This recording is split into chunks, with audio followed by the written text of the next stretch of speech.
മലപ്പുറം പരപ്പനങ്ങാടി റൂട്ടിൽ ഗതാഗതം ഭാഗികമായി പുനഃസ്ഥാപിക്കുന്നത് ആലോചിക്കുമെന്ന് റവന്യൂ മന്ത്രി എ.പി. അനിൽകുമാർ പാണക്കാട് മണ്ണിടിഞ്ഞ സ്ഥലം സന്ദർശിച്ച് സംസാരിക്കുകയായിരുന്നു അദ്ദേഹം.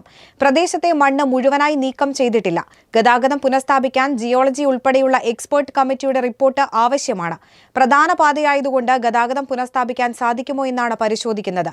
മണ്ണ് ഇനിയും ഇടിയാനുള്ള സാധ്യത നിലനിൽക്കുന്നതിനാൽ നിയന്ത്രിതമായ രീതിയിലായിരിക്കും ഗതാഗതം പുനഃസ്ഥാപിക്കുക എന്നും മന്ത്രി പറഞ്ഞു. ഓരോരുത്തർക്കും ഇനി ഓരോ ഡയറ്റ് പ്ലാൻ. ഡോക്ടർ ബി, ഒരു ഡോക്ടറുടെ വാഗ്ദാനം. ഏറ്റവും പ്രധാനപ്പെട്ട റോഡാണിത്. മലപ്പുറം വേങ്ങര പരപ്പനങ്ങാടി റോഡ് എന്ന് പറയുന്നത് ഏറ്റവും പ്രധാനപ്പെട്ട റോഡാണ്. അപ്പോൾ സ്വാഭാവികമായി ഇവിടുത്തെ മണ്ണ് ഇടിഞ്ഞ് കഴിഞ്ഞ മണ്ണ് വളരെ പെട്ടെന്ന് തന്നെ നീക്കം ചെയ്യാൻ കഴിഞ്ഞു.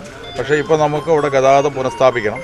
ആ ഗതാഗതം പുനഃസ്ഥാപിക്കണമെങ്കിൽ നമുക്ക് അതുമായി ബന്ധപ്പെട്ട ജിയോളജിയുടെയും മറ്റേതുമായി ബന്ധപ്പെട്ട് സമിതിയെ വെച്ചിട്ടുണ്ട്, ഒരു എക്സ്പെർട്ട് കമ്മിറ്റിയെ വെച്ചിട്ടുണ്ട്.